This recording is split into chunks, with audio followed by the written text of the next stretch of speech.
First audio of complete man Brahmarshi Patriji pyramid spiritual society movement India Visakhapatnam వాళ్ళు. ఇది నిజంగా చెప్పాలంటేనండి, really Patriji sir is a complete man అండి. Is a complete master, is a universal master. ఈయన గురించి చెప్పాలి అంటేనండి భాష పుట్టలేదేమో. ఎందుకంటే ఇప్పుడున్న ఈ ప్రపంచంలో అన్నీ ఒక కొత్తదనాన్ని అందించారు. ఒక ధైర్యంతో. సాహసం అంటే ఎలా ఉంటుంది, ధైర్య సాహసాలు మన ఊపిరైతే విజయాలు ఎలా ఉంటాయో చవి చూపించిన పితామహ బ్రహ్మర్షి పత్రిజీ గారు కంప్లీట్ మ్యాన్ అనే సాహసం చేయడానికి ఆలోచించాల్సిన అవసరం కూడా లేదేమో కదండి. సో ఇది ప్రచురణకర్త శ్రీ షీలా వెంకట అప్పలనాయుడు గారు. ఆయన వైజాగ్ అండి. ఒక మంచి పుస్తకం పరిపూర్ణ మానవుడు అంటూ ఇది ముద్రించారు. చూద్దామా మరి. బ్రహ్మర్షి సుభాష్ పత్రిజీ సందేశం. నాకు తెలిసిన సుభాష్ పత్రి చక్కటి అవకాశం లభించింది. సుభాష్ పత్రి అనే వ్యక్తి గురించి వ్రాయడానికి అతను 1947లో ఒక మధ్యతరగతి బ్రాహ్మణ కుటుంబంలో పుట్టాడు. ఇంట్లో ఎప్పుడు గొడవలే. తండ్రి స్కీజోఫెనిక్, మానసిక అస్థిమిత. అప్పుడప్పుడు మాత్రం నార్మల్గా ఉంటారు. తల్లి మహాత్మురాలు. ఇంట్లో పెద్ద దిక్కు అన్నయ్య. 6 ఏళ్ళు అతని కన్నా సీనియర్. చిన్నప్పుడే పెద్దకు పెళ్ళైపోయింది. చిన్నక్క మరి తమ్ముడు జోడీలు. ప్రాథమిక విద్య శక్కర్ నగర్లో, మిడిల్ క్లాస్ బోధనలో, హై స్కూల్ చదువు సికింద్రాబాద్లోనూ సాగింది. 8 ఏళ్ల వయసులోనే రవీంద్రనాథ్ ఠాగూర్ శాంతినికేతన్ గురించి కలలు కనేవాడు. 10 ఏళ్ల ప్రాయం నుండే పుస్తకాల పురుగు.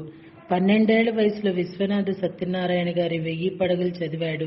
15 ఏళ్ల వయసులో సర్వేపల్లి రాధాకృష్ణ వారి ఇండియన్ ఫిలాసఫీ 2 సంపుటాలు చదవటం జరిగింది. స్కూల్ ఫైనల్లో ఫస్ట్ క్లాస్ వచ్చిన వయసు తక్కువ అవటం మూలన ఎంబీబీఎస్లో సీటు దొరకలేదు.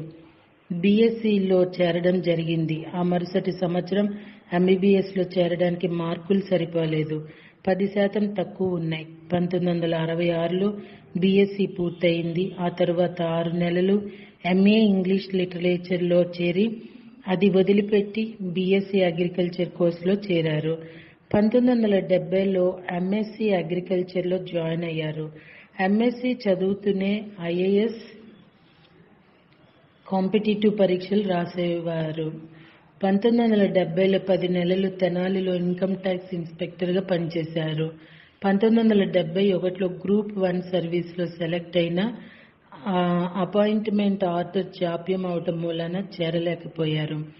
1974లో ఎంఎస్సీ పూర్తి చేస్తూనే ఉద్యోగం ఇంటికి వెళుతూ వదిన చెల్లెల్ని ట్రాప్ చేయటం జరిగింది. పాపం ఆ అమ్మాయి నిరుద్యోగిని పెళ్లి చేసుకోవటం తటస్థించింది.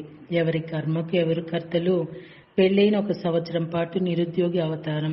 1975లో కోరమండల్ ఫెర్టిలైజర్స్లో ఉద్యోగం. కర్నూలులో చేరినప్పటి నుండి అంతా భోగమే వైభోగమే.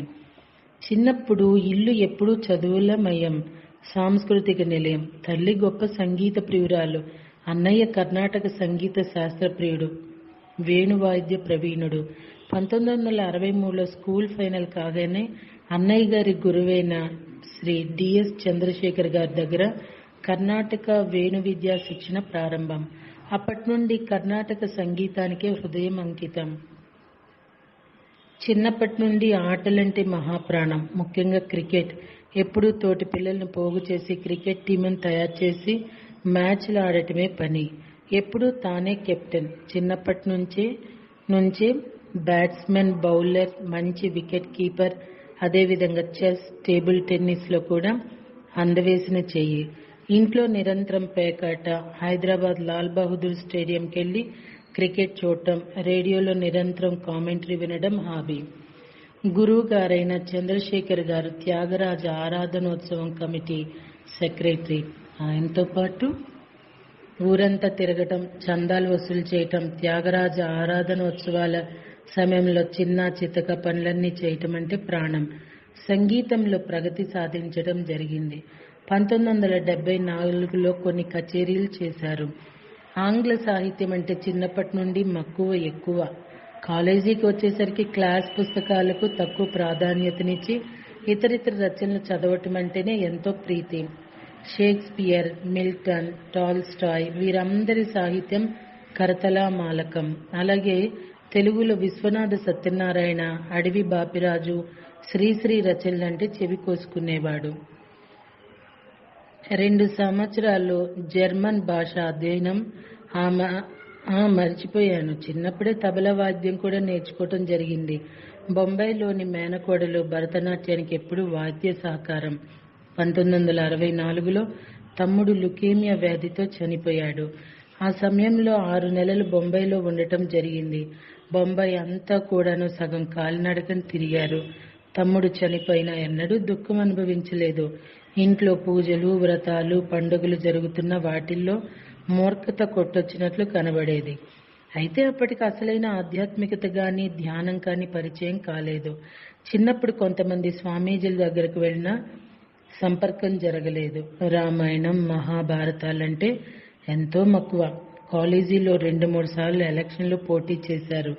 కానీ ఓడిపోవటమే ఆనవాయితీ. ఐఏఎస్ పరీక్షల్లో ఎప్పుడూ ప్రవేశ పరీక్ష పాస్ అవడమే, పర్సనల్ ఇంటర్వ్యూ మాత్రం ఫెయిల్ అవటమే. పరీక్షల్లో పాస్ కావటం అనే దృష్టి కన్నా నాలెడ్జ్ కోసం చదవటం అనే దృష్టి ఎక్కువ. ప్రొద్దుననగా లైబ్రరీకి వెళ్తే రాత్రనగా ఇంటికి రావటం, వెరసి జ్ఞాప పిపాస అనంతంగా ఉండేది. ఐఏఎస్, ఇంగ్లీష్, ఎస్ఏ ప్రిపేర్ 9 వేరే వేరే సబ్జెక్టులు ఇస్తే అందులో ది పర్పస్ ఆఫ్ లైఫ్ అనే అంశాన్ని తీసుకొని రాయటం జరిగింది. అందులో 150కి 120 మార్కులు వచ్చాయి. ఆ ఐఏఎస్ పేపర్లో మానవుడి జీవిత లక్ష్యాలు 4, అవే ధర్మార్థ కామ మోక్షాలని విశదీకరించడం జరిగింది. ఐఏఎస్ కోసం చదివినప్పుడు ఎన్నో ఆధ్యాత్మిక గ్రంథాలు అధ్యయనం చేయడం జరిగింది. ఎన్నో దేశ చరిత్రలు తిరగేయడం జరిగింది. ఐఏఎస్లో సైన్స్ పేపర్స్ తీసుకోవడం వలన బాటనీ, జువాలజీ, కెమిస్ట్రీ సబ్జెక్టులను చాలా బాగా చదవటం జరిగింది. దాంతో సైన్స్ అంటే మంచి పట్టు చిక్కింది. ఇదే ఉత్తరోత్తర స్పిరిచువల్ సైన్స్ ఉద్యమానికి గట్టి పునాదిరాయిగా మారింది.